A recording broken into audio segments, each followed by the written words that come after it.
Lost in the dark. Welcome back, Clip Crow, and welcome back, everyone, to this edition of Lost in the Dark podcast. This is a crazy one. I know I say like this is a really special episode to me a lot. The last episode was extraordinarily special, having the first live performance in studio. Our friends from Victims of the System up here, all the way up here in Michigan from Alabama and everything. Um, Absolutely insane.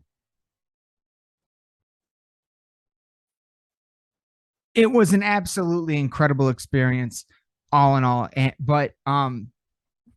that's it's kind of too. I like how these episodes are coming out back to back because it's kind of too full. Like the last episode was very much a full circle event for this podcast, and somewhere something I never imagined happening.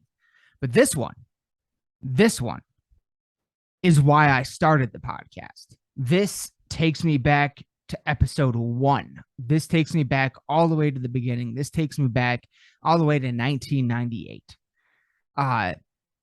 This episode features a dear, dear friend of mine, probably currently at least my oldest friend. No, well, besides Preston, yeah, he is my oldest friend. My brother, Brandon Behrens, comes on the podcast today. And I have known him since 1998, back in, I think we met in like 4th or 5th grade. And we have kept in contact. We've lived across the world from each other, but we've kept in contact our whole lives. And he came up here a few weeks ago to visit. He still has family in Michigan. He came up here to Michigan to visit some of his family, and he wanted to come over to Lansing and hang out with some old friends, myself included. And it was absolutely amazing. It was the first time I got to see my friend in God, like 4 or 5 years at least. And this podcast right here that you're about to see is why I started doing podcasts. It wasn't to like talk to bands. It wasn't to, do anything. I just wanted to record really awesome conversations I have with my best friends. And if nobody ever watched it, who cares? At least I have it for myself. It was a very selfish endeavor. I say that all the time. And then it became everything else that it's become. But this right here is the first time Brandon has been on the show. He is someone I've wanted to be on the show since literally the very beginning.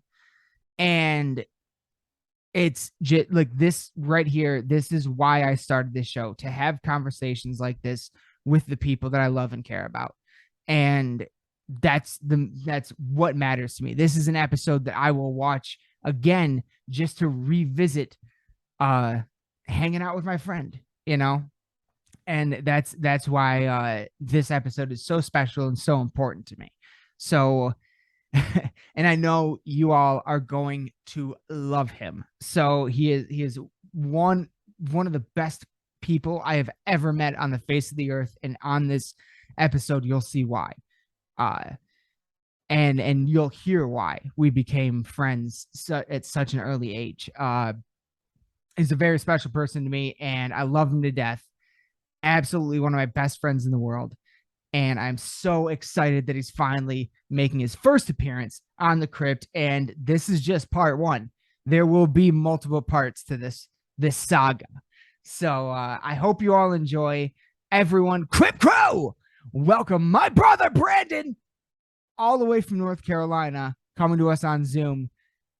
Please, everyone, welcome him with open arms. He is one of my best friends in the world. Here we go. Welcome to the episode. Enjoy. Love y'all. Welcome back, everyone, to Lost in the Dark. And today we have a very special guest in house. A very good friend of mine, Brandon, is here joining us all the way from North Carolina. Very long way away. And back when I first started this fucking podcast, it was the whole point of it, the whole purpose.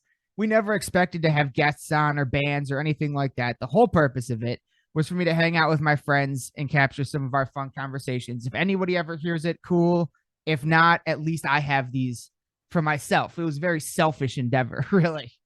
Um, but this is the first time I've ever had you on, and you are, outside of my cousin Preston, probably my oldest friend. I think we met in like 1998 or 1999, something like that. Whatever fourth grade was. Exactly. Yeah, exactly. And that would have been right around there. And it was a situation where for me, it was I had just moved up to East Lansing from the greater Detroit area where I'd lived up until then. And then I come to school in East Lansing at Pinecrest Elementary. And yeah, basically one day on the playground, you became my first friend. Quite literally, like you were the first person to be cool to me the whole time. So like, and now 5 years later, we're sitting here doing a fucking podcast. Yeah, I mean, I had just moved from Grand Rapids as well, so I was still really new. So we kind of bonded over our mutual not knowing anybody, I think. Where like how oh well, yeah, for sure. How long? What were you? So you were in Grand Rapids up until when did you come to East Lansing exactly? Was it like a year before me, or was it the same year? I mean, it was for fourth grade, or Okay. like between third and fourth grade is when we moved. Yeah. My dad started going to Michigan State, so I had moved with him, Mm-hmm. and he dragged me around ever since. Yeah. 1 second. But yeah, no, it was. I think we were just in the same class. We were both in the Bs, the BBs, Burton, Yes. Burton Bargerstock, Brandon Barons. So we were both Yes. like right next to each other in like placement and stuff like that for everything. Yes. And we just kind of hit it off. And you struck me as a huge nerd, so I was like, yeah, all right, cool. I'm kind of a big dork too. Let's we bonded over our Pokemon. Yes, big time, definitely, and we were into all kinds of the same shit, like big monster movies and the superhero stuff before it was popular, and yeah, and I know all you're that. a huge Godzilla fan. Yeah. For sure. Absolutely, and so yeah, that's how we met. Shit, I remember going to OG Pizza Huts with you and shit, like back when It's they funny, looked actually. the way they looked, like. Yeah, it's funny actually. I got a bachelor party coming up this week for my buddy Patrick, and he's a huge like Godzilla / kaiju fan too. So we're hiring an adult entertainer to dance in like a Godzilla outfit just to fuck with him. That's amazing. Great. That's gonna be fantastic. I was like, it's like we should set up like a miniature city and just let him trash it. Like one of us can dress up like Ultraman and fight him. We'll just record the whole thing. It'll be fantastic. Godzilla music in the background. Bum, bum, bum, bum, bum, bum, bum. So good. That's an OnlyFans I would subscribe to. I know you're a sick man. Yeah, absolutely. That's why I started a podcast. Indeed. Yeah, I knew when we were, I know you always really liked music, growing up. I mean, we always just listened to a lot of Coldplay and a lot of like Fiona Apple, like, just the really soft stuff, like, the Elliott Smith, it's like Sarah McLachlan, I think was like your jam until like all through high school. I know you're just, it was never much for me, I was always more of a rock and alternative kind of guy, but, it's, to each their own. Who were the bands? That's right. That's a good question. Who were the bands that you were into at that point in time? Because I do feel like we did bond over some of that as well early on, and that was really before I was into. Yeah, right. When we were friends, I wasn't even that into music. I mean, when we were living in the same place, I wasn't really that into music. It wasn't until high school, and I started listening to like System of a Down. We bonded over Slipknot. I know, like listening to Slipknot and jamming out to that. But like Korn, Linkin Park, System of a Down, stuff like that. Those classic early 2000s stuff. Because now, so it's around 2008. We spend a couple years in elementary school together. Then, because of the age difference between me and everyone else in the grade, I get held back in 6th grade. And you go, and in the way it was set up in East Lansing, it's like K through 6, then 7, 8, then right, 7, 8, then 9, 10, 11, 12 is high school. So you came into the middle school when I was in 8th grade, I think. Right. So we were only gonna cross over for a year there, but then we were gonna jump to high school. But then you moved to what, LaGrange, Illinois, I believe. Yeah, yeah, it broke your heart. Yes, it Just did. took off. Yes, it did. My You were best like, friend in the world finally, we're gonna be left back me. together. Yeah, I remember that. I remember that. Um, and you went there, and so you went there for what? How was it set up the same way there, where it was 9, 10, 11, 12, just in one building? Yeah. Well, actually, my high school in LaGrange was kind of like a it was like a rich neighborhood. Mhm. So they their high school was actually two campuses. They had like the undergraduates or the ninth and tenth grade at one, and then 11th and 12th at the other. Oh wow! And they were like maybe half a mile apart. It Oh was just a wow! big school. We had like 4,000 kids at our school, so it was a Holy shit ton. shit! Yeah, I mean it was a Wow. large suburb. And we served LaGrange, Brookfield, like a lot of the suburb in that area. So I got lucky though, man. Like it was like I said, it was kind of a like a richer area, so they had Mhm. like really good school like programs at the school and stuff like that, like photography and a lot of bands. I had guitar classes and stuff there, all that stuff. It was cool.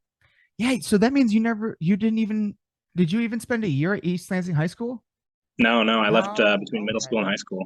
Yeah, Okay. Yeah, see that was the kind of a crazy part for me in there. It was like because in eighth grade, at one point you go do like the high school orientation where you get to, go walk around the building a little bit and shit like that.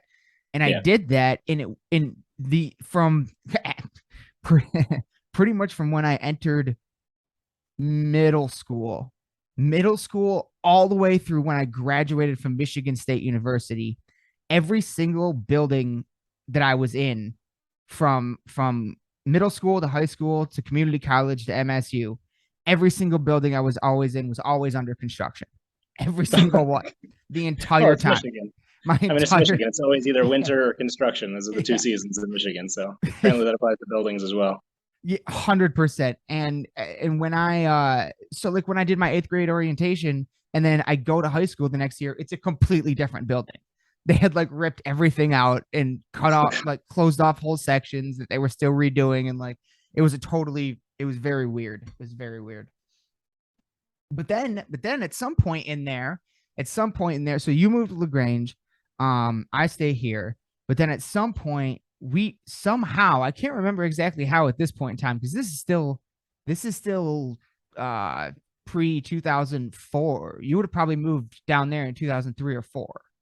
Yeah. So this is very, YouTube doesn't exist yet, social media doesn't really exist yet. Somehow though, we stayed in contact and we met up when you would come back in Grand Rapids. We would meet up. We did it a Yeah. couple times. Yeah. On the rare occasions I got to come back. Yeah. Yeah, But it and was good. we got to hang out with your awesome grandmother, and she would take us up to the Great Wolf Lodge in northern Michigan, which is like an indoor arcade water park. It was always a great time. Oh, yeah. We'd fuck around in the lazy river, like Just but like pushing also kids off of all the floaties. It was great. but I do remember specifically though one of those trips at least. We came back or we were on our way or something like that, and you and I got to go because that was it. That was it. We were huge fucking fans of Alien and Predator. Hmm. And we got an AVP had just come out, and we Yeah, weren't we went, so.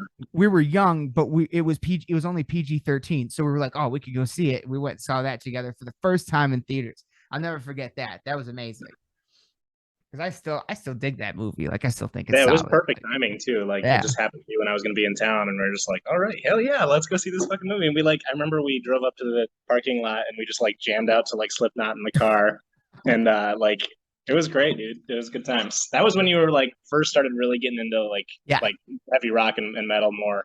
yeah, And you kept trying to get me to like listen to like death metal and like stuff like that. Like listen to this shit, and it was just like screaming, and I was like, "What the fuck is this?" yeah. That sounds accurate. Yeah, That track. that tracks 100%. Um, so then at what point? So you graduate high school in 2007. Yeah. 2007, and then what do you do after that? So after that, I joined the military. I left for the Air Force. I worked for about a year, and then I left for the Air Force the following summer after I graduated. So from 2008 to 2012, I was in the Air Force. I was stationed in Japan for most of it, in Okinawa. Came back, went to community college at College of DuPage, which is a big community college in the suburbs of Chicago, western suburbs. and then transferred from there, like doing my pre-nursing classes there, and then transferred from there to Michigan State and got another nursing program at Michigan State, which was cool. And that was when you came back. Yep. But hang on oh shit, I did skip over one thing. I will get back to the Air Force in just a second, but I did skip over one thing. At one point in there, I don't know what year, but you did some service work down in South America, right? That was when I was 15. That was when I was in high school, I think. Yeah, I mean, we just went on a mission trip with my church in Michigan, or my grandparents' church in Michigan, and that was really cool. That was really cool. What kind of work? Where were you, and what kind of work did you do again? We were in Aracatuba, which is in like southern central Brazil, not anywhere near the rainforests or anything cool, really, but it was kind of the middle of nowhere, like maybe a small, medium-sized city. Okay. But we were there building the church and like working with a seminary, doing construction, basically. That's really, I mean, that's huge. That's really cool. One thing I learned in Brazil is that if you're going to go there as an adult, don't go on a mission trip. Go there when you can be naughty, because the girls love American guys. I was 15 and I was getting hit on by like 23-year-olds. And I was like, I have to be here with the church group. ladies. That's awesome. It was, they like the blonde hair and blue eyes and stuff because it's so rare down there. It's a novelty, you know? Right. Yeah. It's a thing. So I'm sure that they love you with your flowing hair and your soft, luscious lips. Oh, maybe I'll have to make it down there one day. No, but I asked about that because I thought that always stuck out to me. And then I'd never known anybody else to do anything like that for years, until my sisters.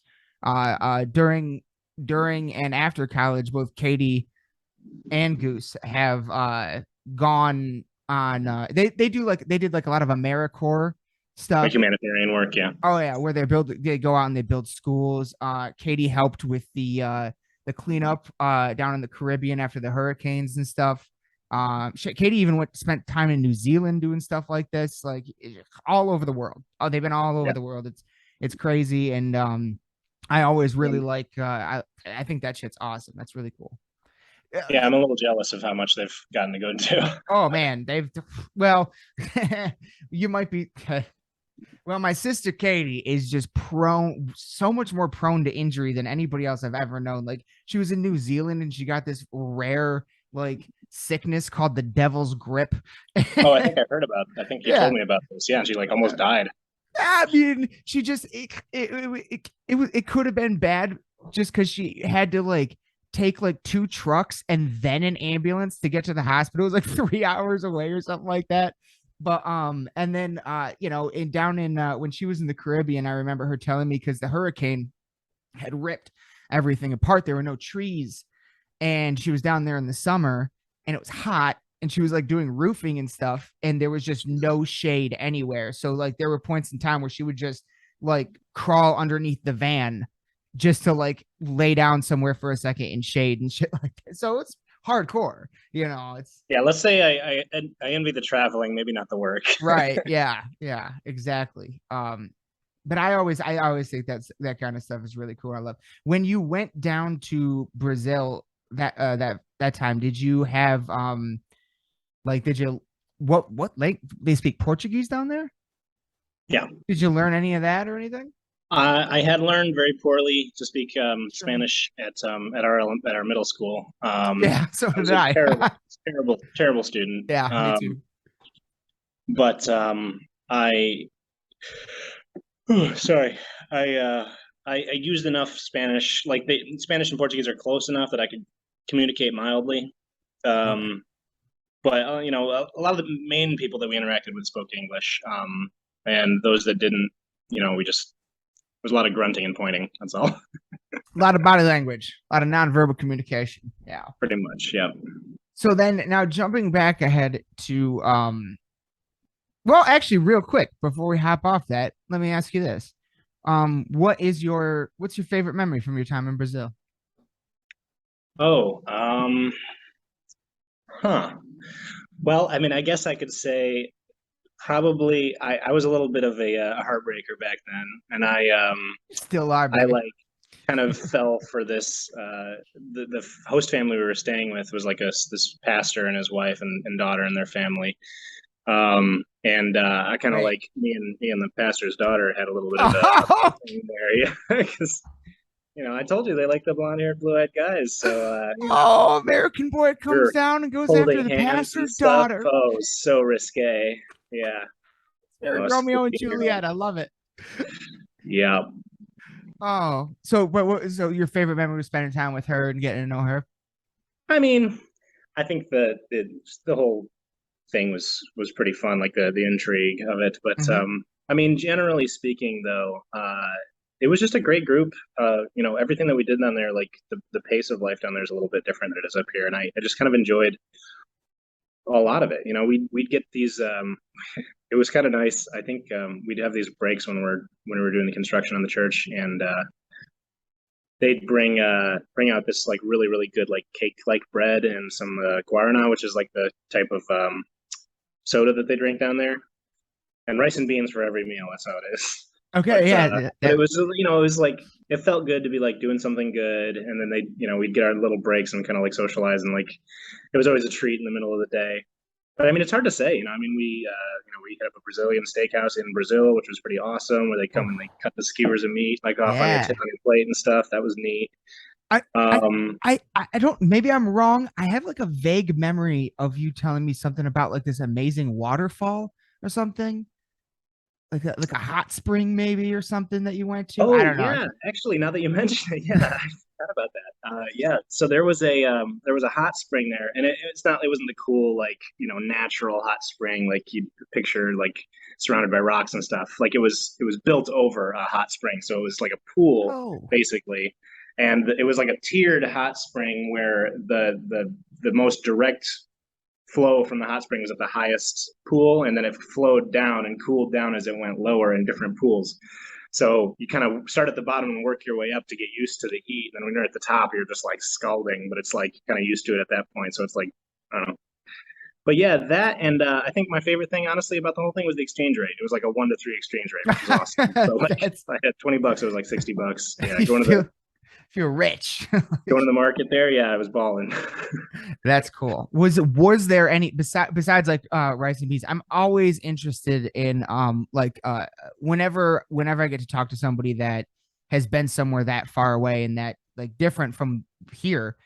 I'm always interested in the food. Like, was there anything like that stuck out to you in your memory that like some kind of crazy food, amazing food that you ate? Well, I mean, rice and beans was like the staple of their diet for the Sure. most part. But the Brazilian steakhouse obviously was pretty cool. But they also I noticed that their pizzas are very very vegetable-y. It was like a salad pizza, and I was like, Oh, I didn't like it. As a fair kid, I enough. didn't like it. Well, yeah. But I always remembered that. I was like, this is a salad. It's like I feel like it's I mean, this is a pizza. I felt like it was a salad. It was kind of ridiculous, but I It's was like, funny. how do you ruin pizza? Yeah. Come on. Oh, there are ways. Um, that's awesome though. Fantastic. But so yeah, jumping now back ahead to around the time you go to Okinawa. This is what 2008. Um, and this is one of my favorite like parts of how we've stayed in touch all these years is I feel like a lot of people give a lot of shit to and probably justfully so in a lot of cases to social media. Mhm. A lot of people have a lot of problems with social media for a lot of good reasons. There's a lot of messed up shit. But back in 2008, really when Facebook kind of started, when Facebook became public in terms Right. of allowing everybody to be on, not just, it started off as a thing only for if you were in universities, like only Yeah. if you were going to college at universities, that's the only way you could get on it. And then it changed to everybody like MySpace once kind of, and then it Yeah, killed I MySpace. remember we were all big on MySpace. Yeah. We were all little computer coders and programmers making our Yeah. MySpaces, music and stuff in the background and the different background styles and everything. Top eight. Yeah, yeah. And then and then 2008, like I remember it was really right before I left for the Air Force that I sort of finally kind of started switching over to Facebook. For a while I had both, and then it was just Facebook after a while. And I think it was even on I could be totally wrong, but I kind of feel like I have a memory of getting a message from you on MySpace telling me that you were joining the Air Force. And did you know right away that you were going overseas? No, when I first joined, I just went to training. I didn't find out until after basic training and when I was in, like most of the way through tech school that I found out where I was getting placed. So it wasn't until like 6 months later that I found out I was going to Japan. I Um, remember getting, I don't remember what platform it was at that point, but I remember getting that message from you. And and then throughout your time there, on and off, we stayed in touch that whole yeah, time. yeah, no, social. I mean, you're right. You're right about social media. You know, that's there's definitely it's got some evils, but the fact is, there's no better way to keep in touch with people. You know, over the years and across time zones and all that stuff. It's you know, plus, Yeah. you know, because we were like actual friends, we weren't the kind of people who needed to talk every day or every 6 months or whatever, even to like stay friends. We always, Yeah. I think the staple of a real friendship is that when you meet up again, it's like you never left. That's the important thing. So, And that's absolutely always been our relationship. Like, yeah, always. And so that's I love having you on because I've actually made that point on previous episodes over and over, like how like yeah everybody gives it a lot of shit, yeah there's a lot of evils, but if you use it, it's a tool, and if you use it the right way, it can be used for good and not evil. Like yeah, it's and I feel like uh in a sense I learned that from staying in touch with you all these years and stuff like that. So like that was a big part of uh the reason why I've even stayed on social media this whole time. It's like I don't want to, this is one of my only ways of communication with certain people and I don't want to lose that. So yeah, yeah. uh so you go to Okinawa, you learn that you're going to go there about 6 months in.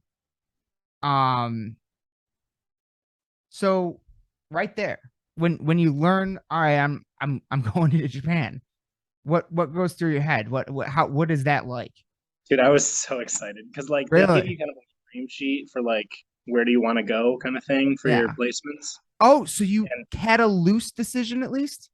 yeah, you're not guaranteed to get what's on your dream sheet, but my first Okay. and second choices were both in Japan. It was Kadena Air Base in Okinawa and Yokota Air Base in mainland Japan. I didn't know that it was Kadena Air Base because they both just said Kadena or Yokota, Japan.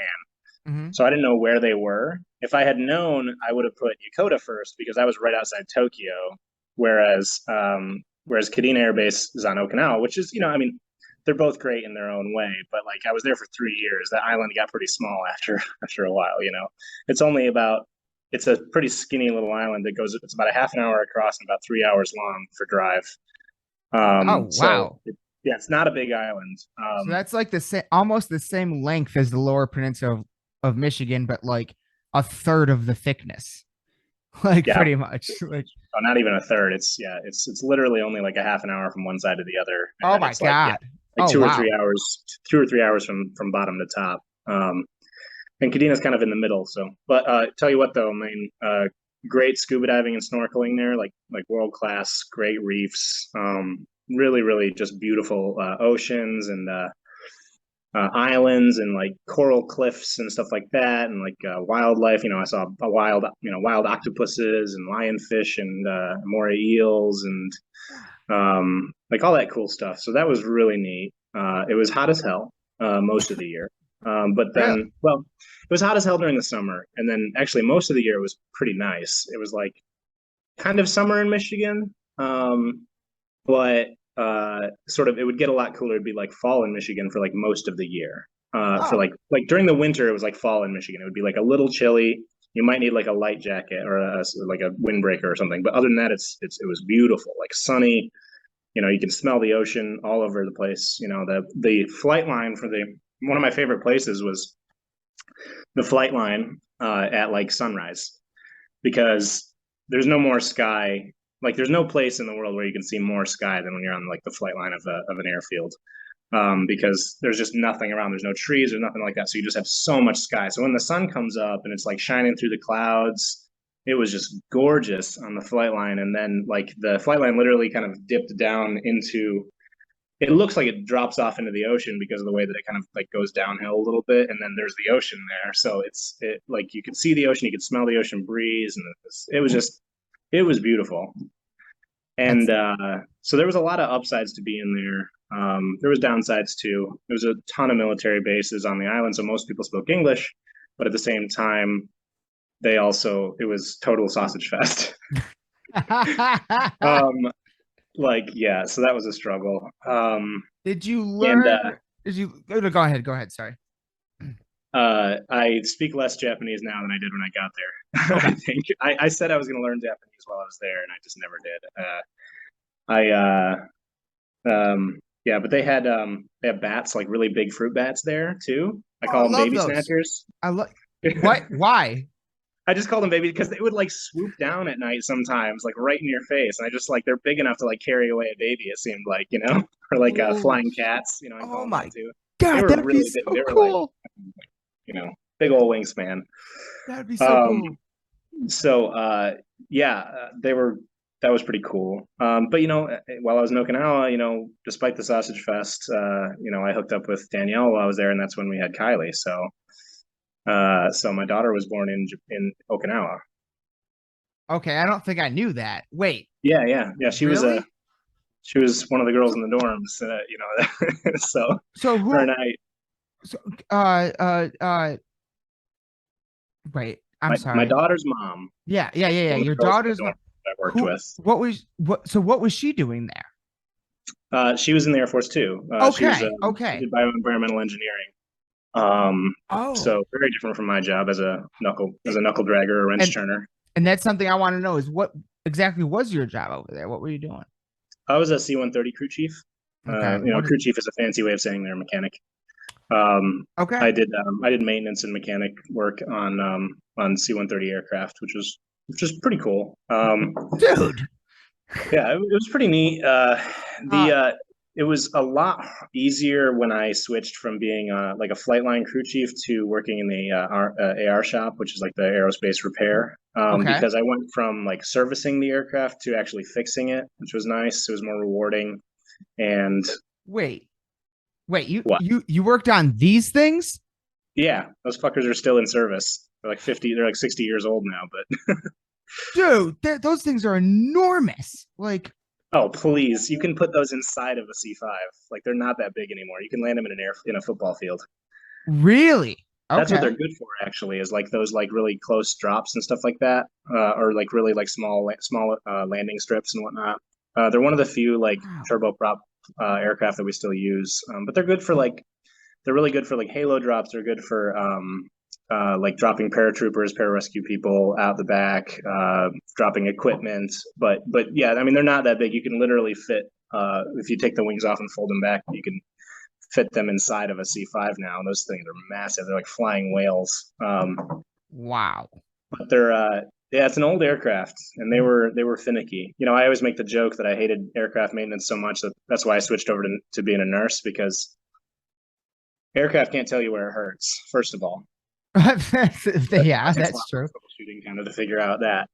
And secondly, if you're working on an aircraft and you screw up, then like it's broken more, and you're gonna spend hours and hours trying to fix it, and you got more work to do. If you're working on a human and you mess up, then they're just dead, and you can move on to the next person. Oh my God.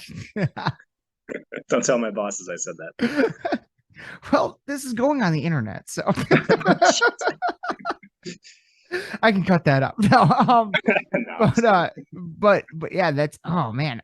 So what kind of repairs would you do on like just everything and everything, or I did you mean, have a everything specific? from changing out bolts to we also were in charge of like the equipment on the aircraft, so we would always depending on what kind of mission the plane was doing, we would install like this rail system on it that like released cargo so that could be paratropped out the back. We would or like install seating and stuff if it was doing like a personnel carry or a personnel drop. But we also did everything from, like I said, like changing out bolts to changing complete flight controls, like the rudder, or the Wow. ailerons, or I think my least favorite thing to do was if we had to either change or at least mess with the ailerons or the flaps, because the jack screws on those things, the things that rolls them in and out of the wing on the flaps, they had to be calibrated in like just such a way that it could, go up inside the wing without touching it, without rubbing against it or whatever, obviously. And it was such a pain in the ass because there are these, you got to get up on your stand, your ladder, whatever, and there's like these little bolts up in there that you have to like mess with, and like these rollers you got to adjust to like get them to fit. And inevitably, whenever you adjust one, it fucks up all the other ones. So you have to like keep like going back and forth to get it just right. It's a fucking nightmare. Hated that. So, but I mean, by the end of my shift, my hands were like cut and bloody from like dealing with like safety wire, and like they were covered in oil and hydraulic fluid. And we always made the joke that a sandwich doesn't taste right without a little bit of hydraulic fluid on it. Now, you're used to having it on your hands. I'm definitely gonna have cancer. God. Oh God, I hope not. Jesus. That's insane. That is wild. I don't think I ever knew that that's what you actually did over there. Wow. So were you ever on, like, how, it's kind of a weird question, but like how like are you transported there? Like how did you just take like a normal flight like everybody else? From where, first of all, where were you stationed in training in the United States? Lackland Air Force Base is where we did basic training, which is in Texas. And then I did my crew chief schooling at Shepherd Air Force Base, which is also in Texas, in like the ugliest part of Texas. Okay. Gross. And then how do you get from there to Okinawa? How do they get you there? Well, that's part of the training. They make you swim. No, surprisingly, they actually just put us on commercial flights. Okay. All right.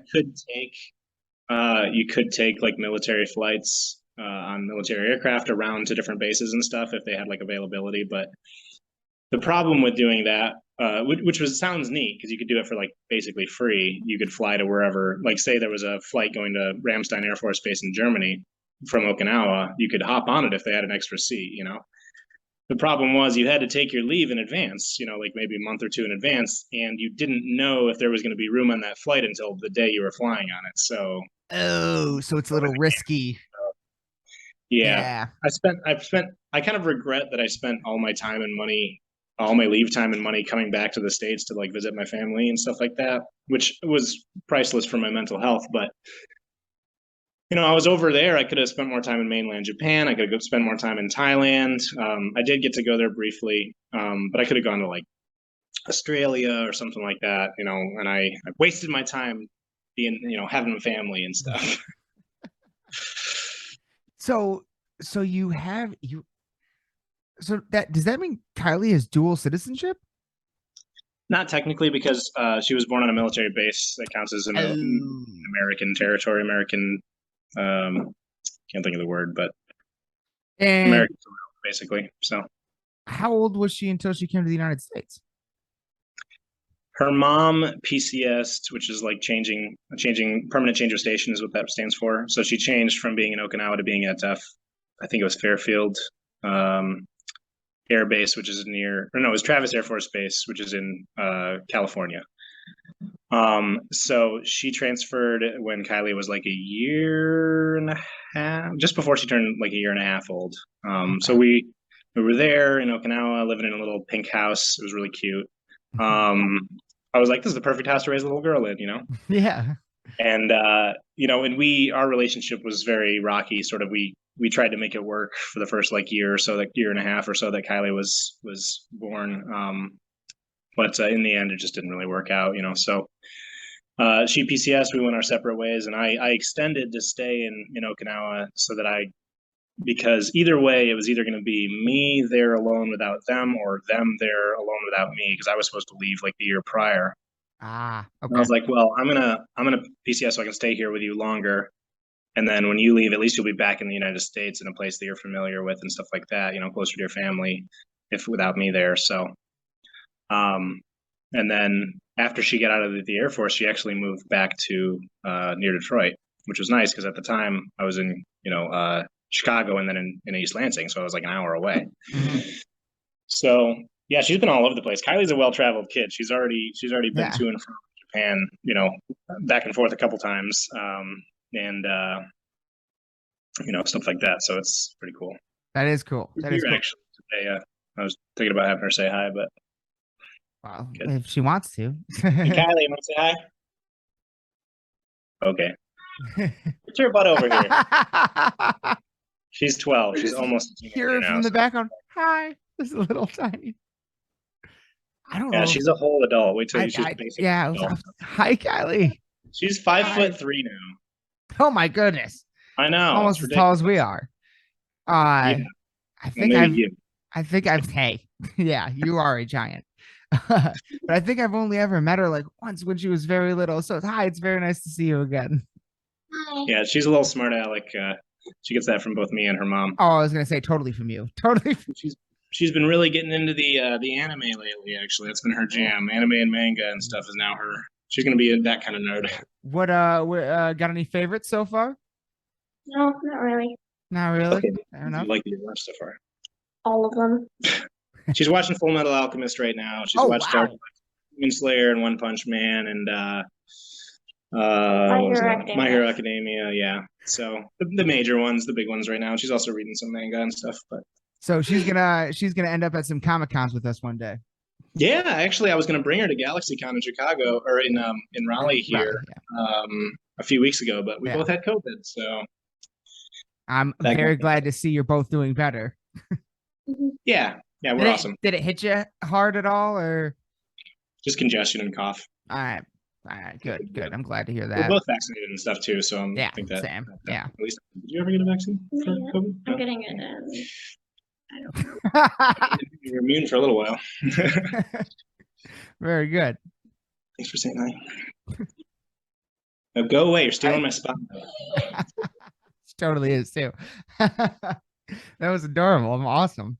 That was cool. She's getting older. It's cool because like we kind of like we can enjoy a lot of the same things. We can do stuff together now that when she was younger couldn't really do. Yeah, absolutely. So yeah, I mean, so I guess same real quick, same question before we jump off the Japan tour. Same question as Brazil. Favorite memory, favorite food, something that maybe I would have never heard of or anything, Well, obviously, when you think of Japan, what do you think of as far as food goes? Honestly, I don't. I'm sure if you said some stuff, it would pop in there because I know I've been to some Japanese restaurants, but sushi. Sushi for sure. There we go. Yeah. So Japan, so the sushi and the ramen. So I actually didn't like sushi. I didn't like seafood, like cooked seafood that much. I just was very unlucky. I always managed to find a bone. But sushi, I finally tried it like a few months before I left, and I was like, I've been missing out. This was so good, So good. I love it. So the sushi, they had some great ramen houses there. Like right outside of the front gate, there was this really great ramen house. Coco's Curry is like a fast food curry place in Japan, which was so good. I think they have some in California now, but they are so good. And when I was in Thailand, man, pretty much anything there was good. Like obviously pad thai and stuff like that, but like they made French toast better than we do. Like they know how to cook in Thailand, let me tell you. I will say something weird. We got there extremely fortunately, and I mean that extremely sarcastically. At a time when there was like this huge like annual blooming of this particular type of fly, and they were just. I mean, they weren't really even there for the first couple nights, but then one night they just were swarming in this insane way, like to the point where we like closed we were out on the aircraft, but then we like went inside and like closed ourselves in the office and like boarded up the windows and shit, like because they were coming in through like underneath the door of the fucking like through the door and like on up the walls and all that shit. Like it was crazy. Fortunately, they didn't bite or anything like that, but it was just like massive swarm of these bugs. Oh shit! And afterwards. Some of the locals were there like because they just like fly around and then I guess they just like their wings just like drop off and they're done and that's it. That's their whole life. I don't know if they just come out to mate real quick and then die or what, but they just swarmed and then by like the morning they like died out or like finished off whatever they were doing and they were gone. But there was locals like picking them up, like a ton of them off the ground and like putting them in like jars because I guess they're kind of a delicacy like popcorn, So that was weird. Did you try it? While I was there, no. No. Fortunately, I will probably never eat a bug if I can. What, you've never Sorry. had a cricket? I did eat alligator while I was there. They But have yeah, alligators there? no. Well, I Oh, mean, maybe they probably have crocodiles or something, but like they had a restaurant there that served alligator. That's fair all. enough. Fair enough. I've only had it in jerky form. In fairness. Alligator But jerky. yeah, they got that up here. Like, yeah. Shit, no, we That's got more wild. alligators around here than we do up in Japan. Like, there's alligators in the lake near here. Really? In North Carolina? Yeah, yeah, they get around. Oh, yeah, apparently. I mean, they're not big I would have ones that never. I've seen, but I they're mean, there. in fairness, over over the last couple years, there have been a few stories of alligators being caught in Michigan, but that was just because they were like pets that got let out. It's not. There's not an actual Something like population. Yeah. fucking Detroit. No. It was actually like the Grand Rapids, closer to Grand Rapids than Detroit, honestly. Mm, But the rednecks are spreading. but in fairness, I kind of my grandparents lived in Taylor, both on my mom's side and my dad's side, literally around the block from each other. Mm. And the closest pet store to their houses was a place called Critters. It's still there to this day, and they still have an alligator in there. So like, I remember that from when I was a kid. Yeah, so that there might be a little bit of that in the Detroit area as well. When Brenna and I first moved down here to Wilmington, we moved to Wilmington, not Raleigh, and we spent a year there, which is like right on the coast.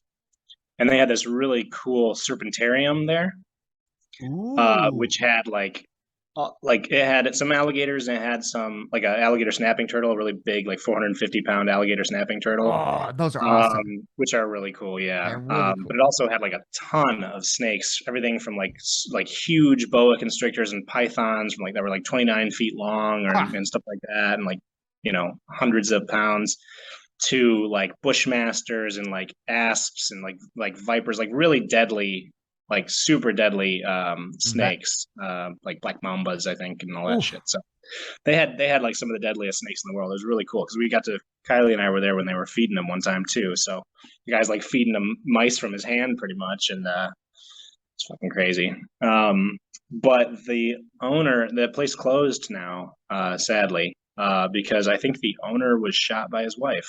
Oh my god. Holy shit. So, yeah, That's pretty fucking crazy. yeah, No, it's like fucking oh, what's his name? Tiger King. Joe, he's like Joe Exotic. Yeah. It's Yeah, like Tiger King over here.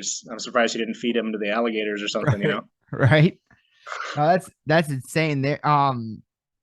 There's a place up here that just opened recently, a couple years ago, a few years ago now. I think a few years before pandemic, probably. That's like that. But yeah, there's also, I can't believe, this is gonna drive me nuts.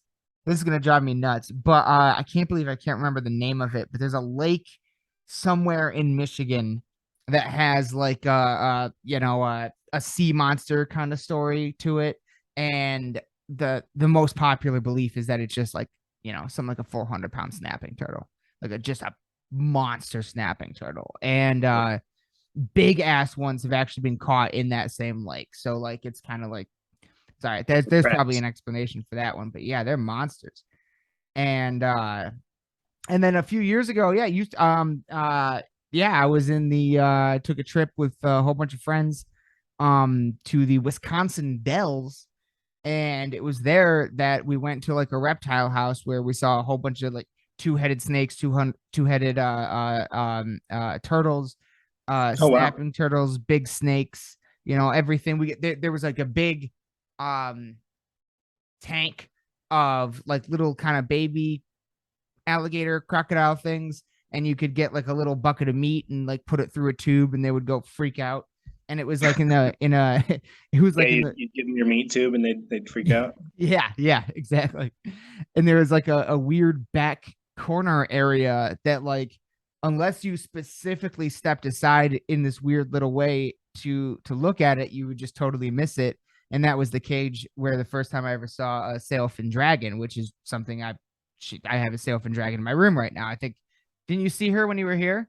Yeah. Yeah. So that was the first place I ever even found out about the existence of those animals, because I looked at that thing in that cage, a fully grown one with the big fin and everything, and I was like, that's a fucking dinosaur. Like, that's not even, what the fuck is that thing? And so like I took a picture of the little plaque. I was like, I need to look this up later. Like, this thing is, I've never seen an animal that, I didn't know animals that looked like this existed. Like, it blew my fucking mind, and I became obsessed and like did a whole bunch of research and found some breeders in the United States and all that. And I ended up getting her, and I'm still in contact on occasion with the breeder I got her from. He lives down in Florida.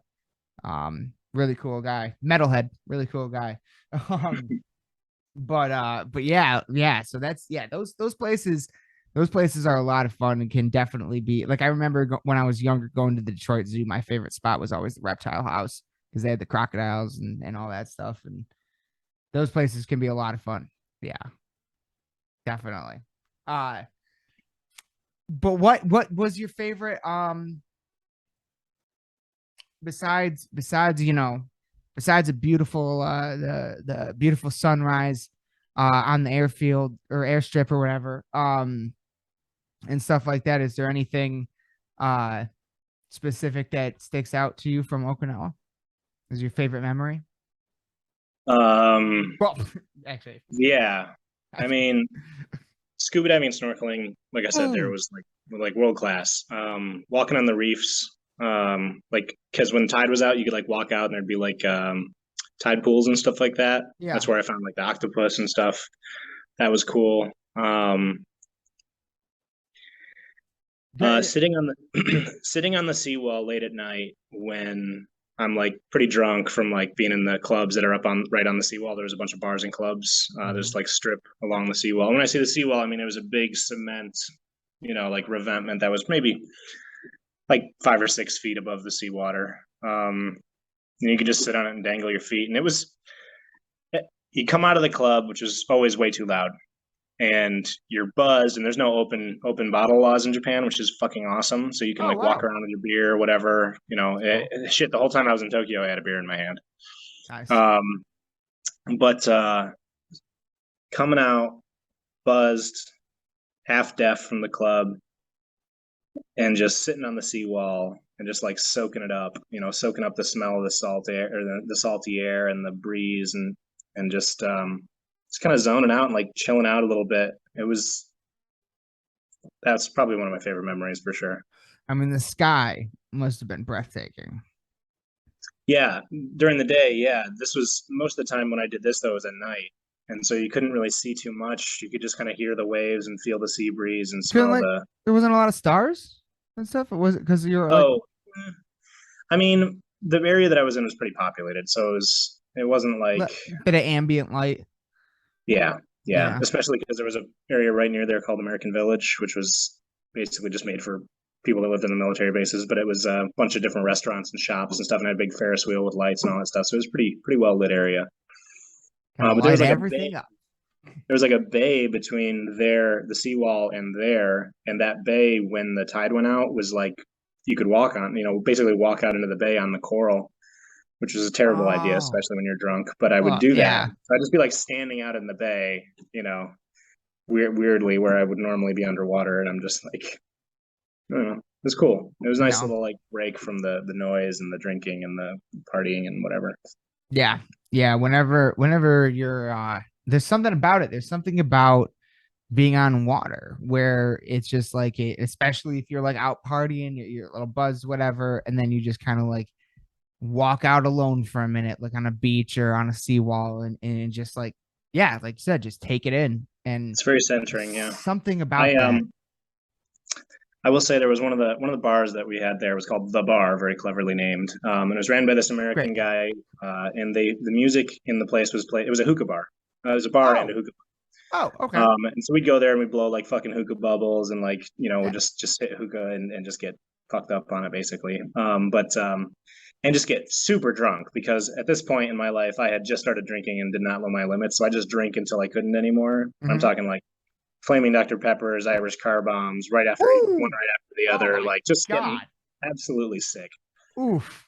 But my friends and I had a tradition where, because the music in this place was just the guy's laptop, and he would let you like add to the playlist or just pick out whatever you wanted, basically. Beautiful.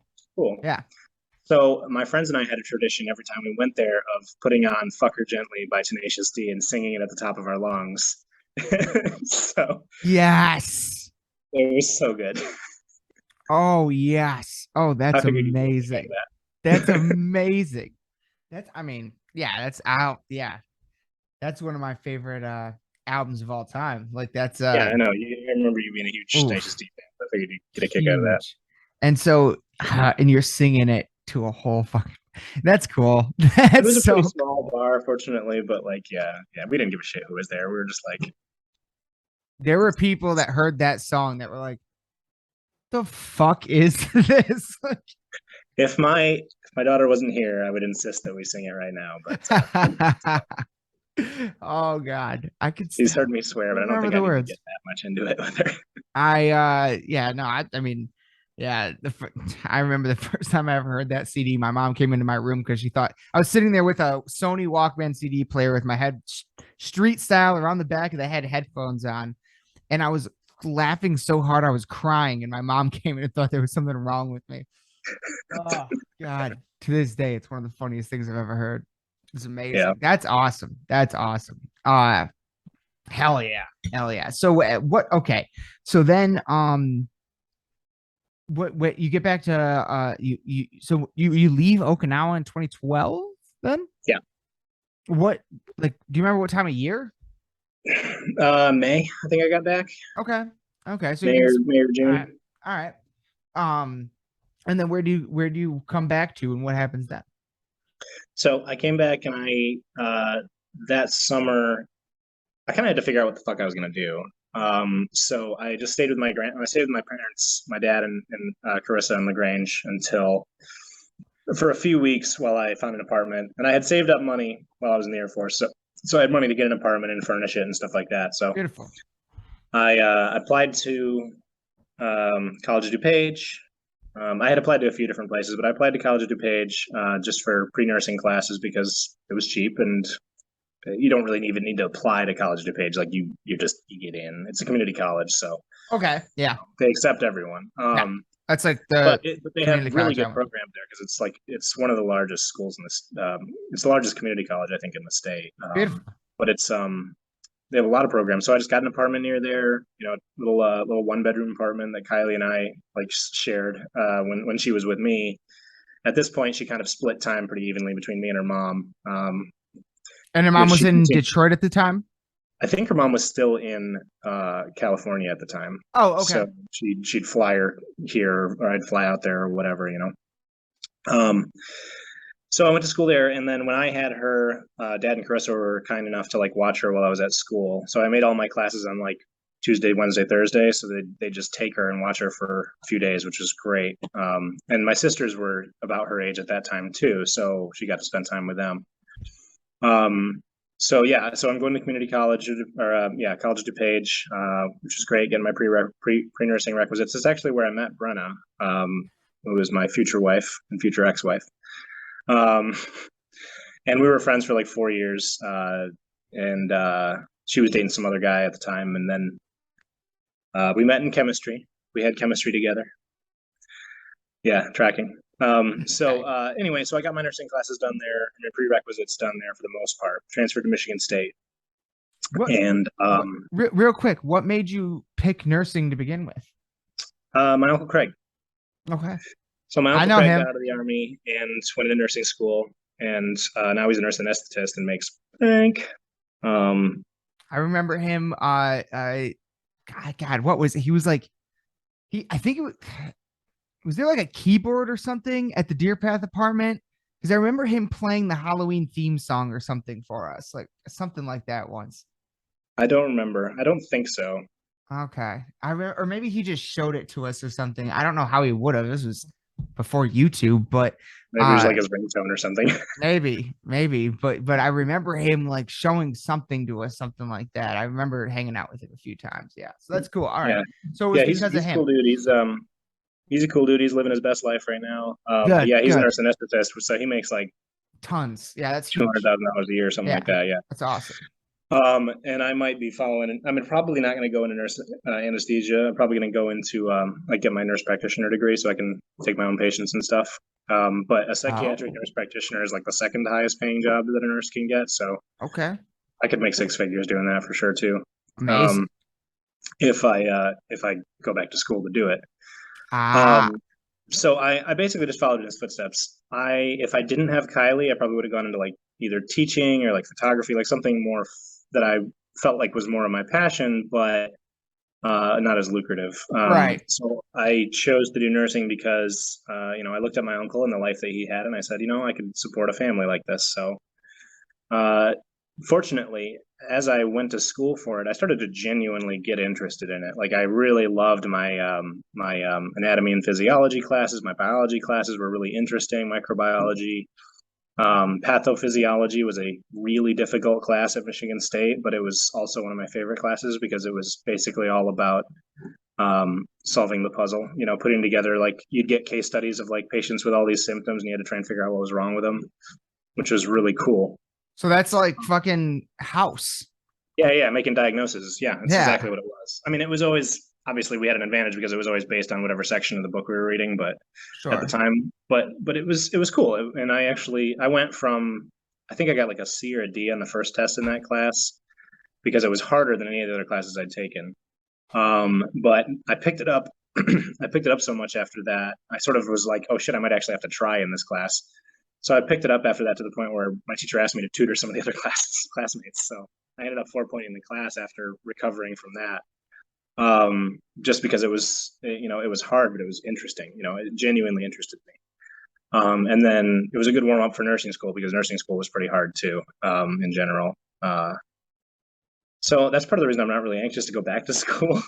Like my current job, I do behavioral health work. It's not a good day to be a bad guy. What's up, metalheads? This is Wayne. And Michelle. And we are from the Michigan UFO Sightings and Paranormal Encounters podcast. And you are listening to Burton and Aaron on the Lost in the Dark podcast. Raise your horns.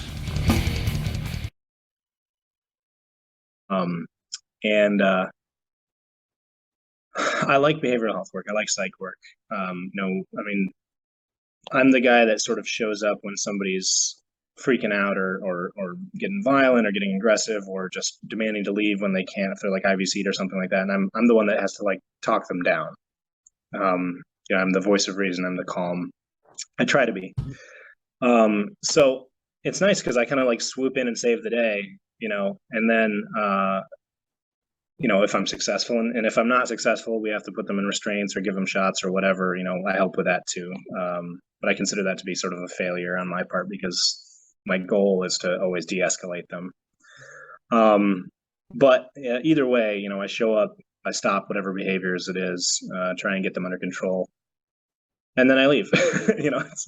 It's different from like floor nursing where like that's your patient, you're with them, for whatever they need for your shift, so everything from, making sure that they eat and pee and get their medications and wiping their asses and all that stuff. I don't miss that. Right. But there's a lot of nurses who would like hate doing my job too, because I deal with all the patients that nobody else wants to deal with usually. Right. Yeah. But it's really rewarding when you take a situation that's really out of control and you're able to like take this person who's like foaming at the mouth and like violent, like threatening and yelling and all that stuff. And if you can get them to like, when I'm able to take those people and like chill them out and like talk them down to the point where they like are compliant after that and they, take their medications or do whatever it is we're trying to get them to do. It's nice. It's really rewarding. I feel like I helped. I really made a difference both for the patient and for the staff that has to take care of them and deal with all that. So if I go back to school for nurse practitioning, I'm probably definitely going to go into like mental health, like a primary mental health nurse practitioner degree, which is I think a hard program, and I just don't miss having a lot of homework. So that's why I'm sort of dragging my feet on going back to school right now. What would be if you were to and you were to get that degree, what would you hope your job to be at that point? Well, really your major choices are either to work at like a psychiatric facility, Okay. primary psychiatric facility, or working in like a hospital with their like psych program or their psych team, that they have. So like our hospital doesn't have a psych facility or like attached behavioral health unit or anything like that. So we have a pretty small psych team, and I don't think they're hiring nurse practitioners for it. But there's a lot of demand for them regardless, in the system, because I mean the mental health, as we know, the mental health system in this country is Abysmal. very much in need of Yeah. of all the bodies it can get. So that's part of the reason it's one of the better paying jobs too. Yeah. But so I could do that, or I could potentially I think that there's like primary primary health providers for people. Some like private clinics have their own psychiatrists and stuff like that, and nurse practitioners as well. So I'm honestly not sure exactly what I would be doing with it, but I just hope that wherever I am, it's a place that I can work with a team that allows me to sort of use my judgment and my empathy, as well as my degree, or as well as my clinical judgment, to help care for patients, because the mental health field is it's sort of like a combination of being like not regulated enough and too regulated. Everything needs to be done sort of a specific way, but it's also like really just kind of off the rails in other ways. So it's rough. So I would definitely want to work with a team that let me advocate for the patient and not just follow orders. I think that would be the most important thing for me. And I really feel like I have that with my current job as a behavioral health nurse at Duke. Our psychiatry team is really supportive of me, and if I make like a recommendation or something like that to the psychiatrist or to the psychologist or the case manager or whatever, they take it seriously. They don't just like blow me off because I'm a nurse, which is nice. They don't always do what I think they should do, but it's just there's a lot of situations in the medical field where doctors won't listen to nurses at all for the recommendations and stuff. So so it's really nice. I really enjoy my current job a lot, actually. It's both from the pay, amount of work, and the type of work. It's pretty good. And in this job, I could go to school while doing it. I think my hours aren't that oppressive, so I could work like 2 days a week, probably pay my bills, and go to school if I needed to. So I would be living tight, but I could do it. So that might be the next step for me. We'll see. Fair enough. And would you you would continue if you were to go to school for that? It would be close to home in North Carolina. Yeah, probably. I probably would honestly end up doing it. Online? There's online programs like that. Yeah. I mean, obviously, I'd have to do my clinicals and stuff in person, but I'm not sure. I honestly should ask around with some of my coworkers who have pursued that themselves. One of them just left because he got his nurse practitioner degree in that. So, but we'll see. That would be the smart next move. That would be the next like logical move for career progression for me. But I'm just really not excited to go back to school. But I am because the job you have right now is very interesting. It's like it's almost like you're kind of like the opposite of a bouncer. You know what I mean? Like you're trying to calm down the situation so the person can stay and everything can be okay, as opposed to kick somebody out. And you do it through the lens of medical and mental health. And it's funny because honestly, like so little of my job has anything to do with the nursing education that I've gotten. And so much of it is really just my my personality and like my experience and how they've lent themselves to sort of the way that I do things.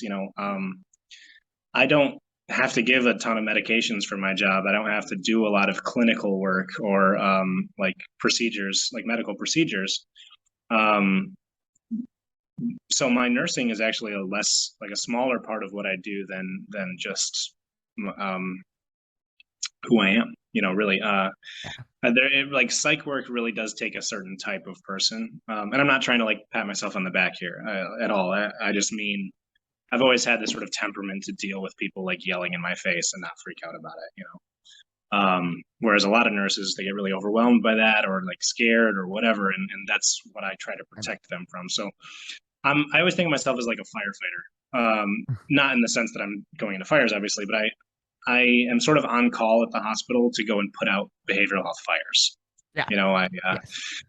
I respond when there's a security alert, you know, somebody's freaking out and throwing things and whatever, you know, and I have to talk that person down and put out that fire, you know. Yeah.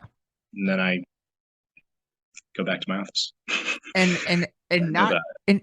and having a skill set like that alone is extremely valuable. And then to be able to work it like a muscle, to like keep it, you know, and you seeing more and more extreme and being involved in more and more extreme situations, you know, that's a muscle that you keep working out essentially. And I mean, we get, yeah, it's really hard, honestly. It's very, my job takes a lot of emotional energy. yes, It's not that like physically demanding or like that like mentally challenging in some ways, but it takes a ton of emotional energy. Like the burnout rate is high for mental health for psych nurses, because you know what we're doing with is dealing with, you know, sort of traumatic situations and traumatic incidents, and even if the patient's like calm, it might be a patient you found out is like a 20-year-old whose life has just been, they're suicidal because they were raped when they were like 7 or something like that, and their whole life has been a shit show, and like we deal with such terrible traumatic, you know, stories all the time that it's really hard to like not have it take a piece out of you, and not get cynical too. yeah. So yeah, I mean, it's definitely something you get better at with practice, as far as dealing with people like that and not letting them get to you, and also just learning how to sort of talk people down. You know, I can be an insensitive asshole at times, in my personal life, and I try not to like do that at work. Like, I mean, obviously, if I acted that way in work, you know, it wouldn't work out. You know, so it's funny because like some people, my wife actually made the comment. She's like, "You're so good at this at work. Like, why can't you do the same thing with me?" I'm just like, because I'm not handling you. I'm not swallowing my pride in order to like calm you down and just telling you what you need to hear, basically, to calm you down. You know, I have to be honest with you about like what I need to and stuff like that. You know, so it's like, it's not a skill that necessarily extends to the rest of your life or the other areas of your life, beyond being good at sort of recognizing those situations and emotions. Right. But sometimes because it's kind of an extreme situation. So if there are times in your life where maybe it's not something, maybe you're just out somewhere and somebody starts freaking out somewhere, you know, like that could come in handy, you know. Oh yeah, absolutely. I didn't mean to say that I like can't use it in my personal life. I just meant basically you know, it's essentially what I said to her. Like, I don't want to handle my friends. You know, no. I don't want to like have to be in a position where I need to like de-escalate them, because a lot of the times these patients that are like losing their minds and like yelling and freaking out and stuff deserve to be just kicked out. Like, if I wasn't doing my job, I would be saying, just get the fuck out of here, you know, because like, you don't need to be yelling at the nurses and all that stuff. Unfortunately, it's my job to go in and kind of kiss their ass and get them to calm down, which is probably the best for them. But it still makes me feel a little bit like I'm just perpetuating this sort of cycle of violence, because we have so many patients in the hospital these days that are just verbally and physically abusive to the staff. And it's my job to try and prevent that by de-escalating them. But I think a lot of the time I feel like this patient should just be removed from the hospital, you know? Yeah. So it's hard, you know. I have to sort of go against my nature sometimes too, you know, because I get very protective of the nurses and staff that we work with, because I mean, shit, recently we just had a nurse get her face broken by a patient. Oh my God. Just one punch just knocked her out, you know, and that shit happens, you know, and it sucks because it's normalized a lot in our medical system right now, because, oh, you know, you work in the hospital, you're going to deal with those kinds of things. Sure. But we need to stop treating it like it's normal. We need to stop. Yeah. We need to start dealing with these situations like they are exceptional and like they should never happen, you know, because the more we deal with it as just the price of doing business, the more often it's happening, you know. Yeah. And we're so concerned with making sure that the patient is happy that we don't protect our staff well enough, I don't think, you know. So we're working on that. Ever since this incident, we've been trying to crack down more on those kinds of situations. So Good. so yeah. Yeah, that's insane. That's not I wasn't there for that. I don't Fair know enough. if maybe it would have made a difference because it happened pretty like abruptly. It Right. sounds like. But, yeah, it's if it's a situation that happened, then that's the thing that caused security to get called. Then, you know, would you have been, you know what I mean? Would anybody have been there beforehand? You know, well, the worst part is security was there. He was already escalated, so I might have been called. But all right, security, then. it just kind of it sounds like he just kind of like it was a cheap shot. You know, it just happened like he just really quickly like hit her without Yeah. much warning, so security didn't know to react. So Yeah. we're kind of working on that. That's part of the training things that we've been updating, but just in general, the amount of abuse that like especially in the emergency department that nurses face on like a daily basis from staff like cussing them out or from patients, I mean, cussing them out and yelling at them and threatening them and whatever, you know. It's sad, you know. And So it shouldn't be normalized either. That's true. right. That's It's something very you're true. gonna deal with in the ED. Yeah. It's just true. You know, you're gonna get people that come in high, people that come in drunk, people that come in at the worst point in their lives, Mhm. and people that have like a lot of mental health problems. But we need to start actually enforcing. I think we have like a zero tolerance policy, but right now it's like stop or I'll say stop again. You know, it's like Yeah. no, like as soon as they make a threat of violence, they should be kicked out. Like unless they're like Mhm. bleeding from a stump or something like that, they should be removed from the hospital, like trespassed. You know. Yeah. Yeah. Yeah. Yeah. Like, Yeah. yeah, like we have a legal obligation to treat patients that come into the ED. We have an obligation to assess them and treat them, you know, if we need to. But the fact is that there should still be an expectation that there are certain behaviors that preclude you from getting treatment, and that includes being physically or verbally violent towards the staff. You know, it's just like Walmart. If you go into Walmart and you start cussing at the cashier, they're going to kick you out. It should be Yeah. the same way at the hospital. Yeah. Yeah.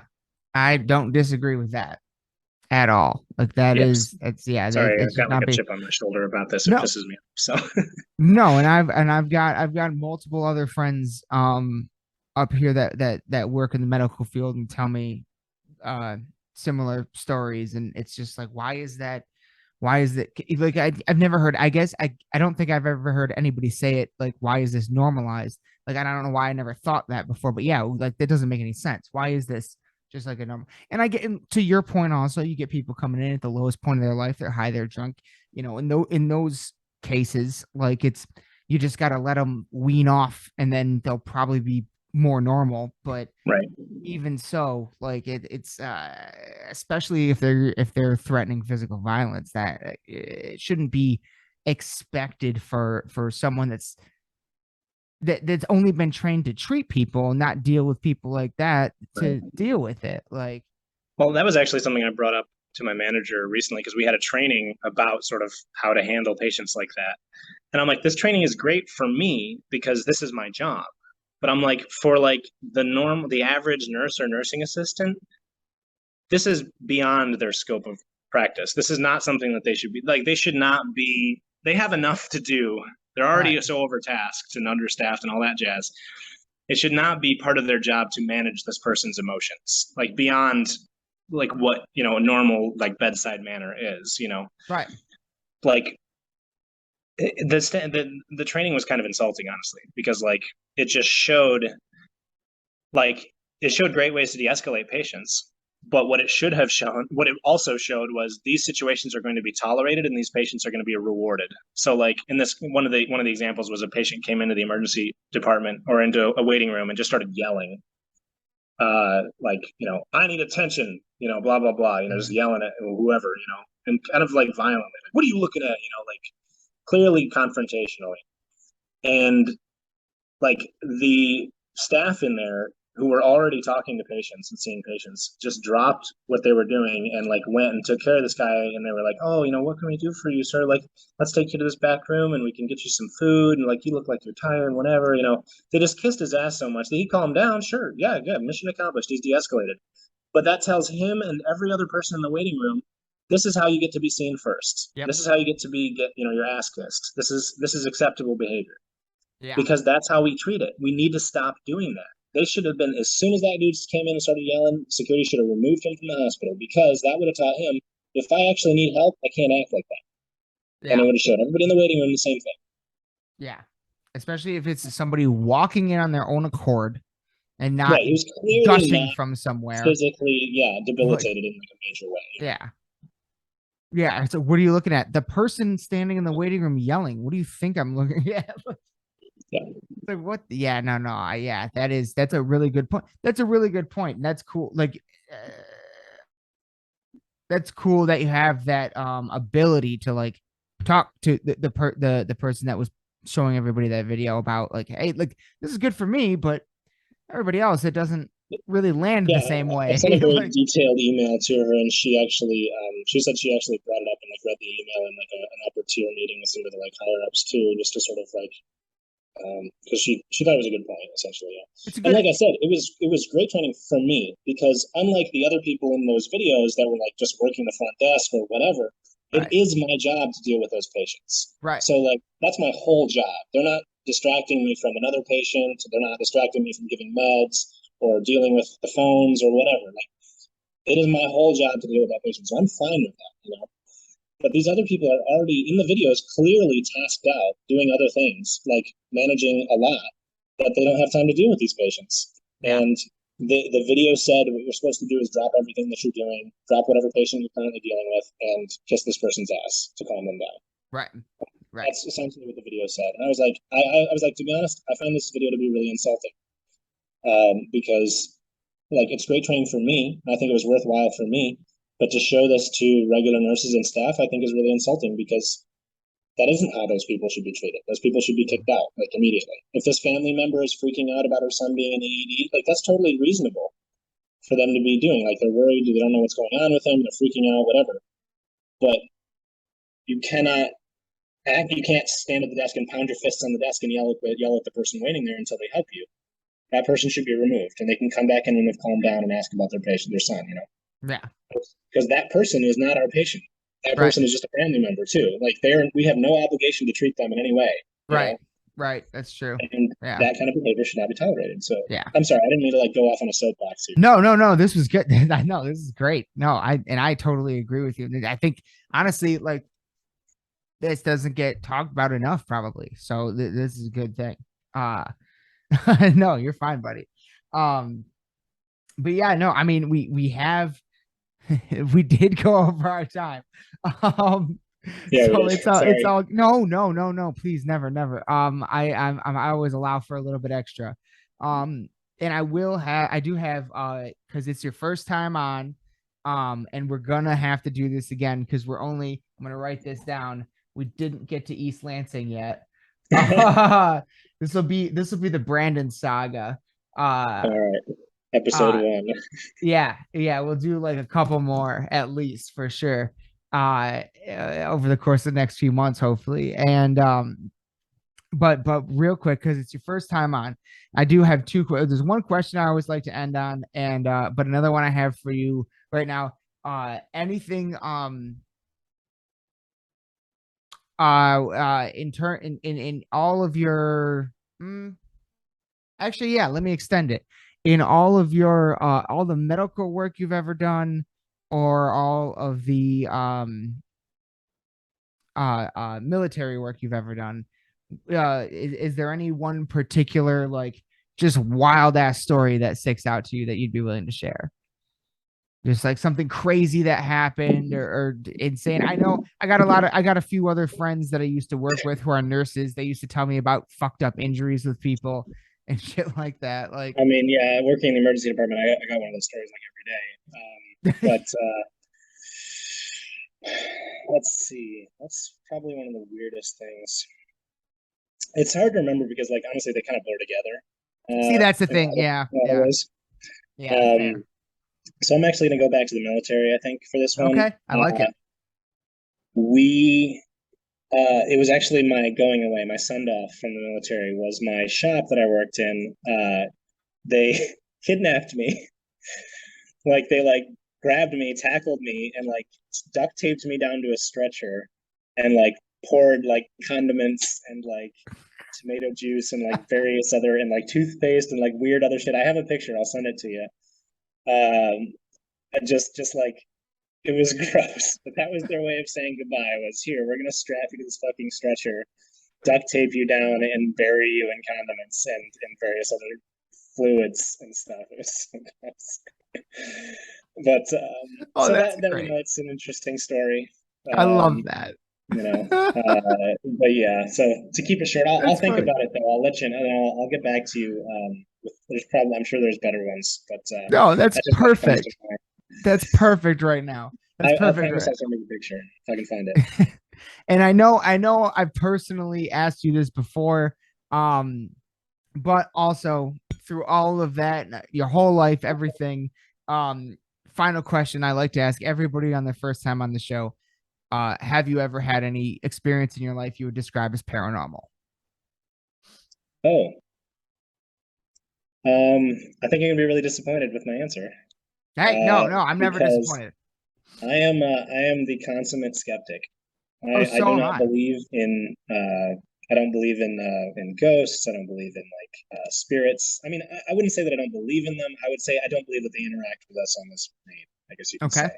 Okay. So I would sleep in a haunted house, no problems. I would walk through the woods at night, no problems. I have no I genuinely, and I'm not just trying to like sound brave. I genuinely don't Oh, believe in those things, so they hold no fear for me. You know, I would be. no. I mean, I might be like, ew, there's spiders, you know, but I'm not like, but it wouldn't be like, oh, you know, there's weird noises. It's a ghost. You know, it's never been something that.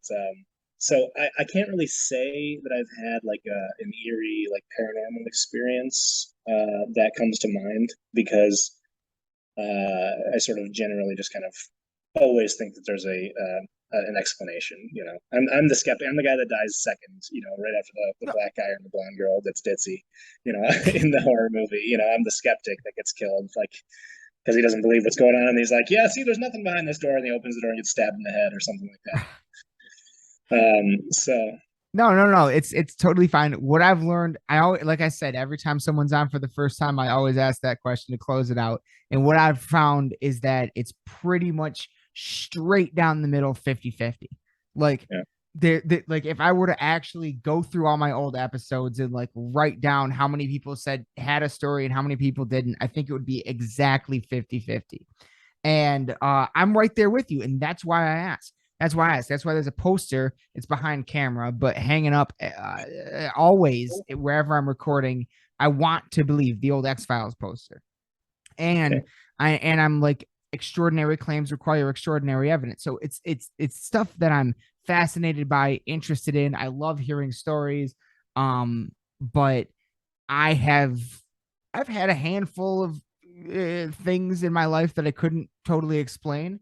Does that mean Mhm. Does that mean I actually think it was something paranormal? Not really. No, because I need the evidence to for the claim, and I don't have it. So I'm still just I'm a pretty heavy skeptic as well, but I want to believe more than anyone, Yeah, and you I'm find those searching. situations to be like intriguing and interesting, Yeah, but you don't jump to conclusions. That's a good way to be. correct. You Yes. have a healthy curiosity, but you also have the analytical mind behind it to sort of Yeah. not just jump to conclusions, which is good.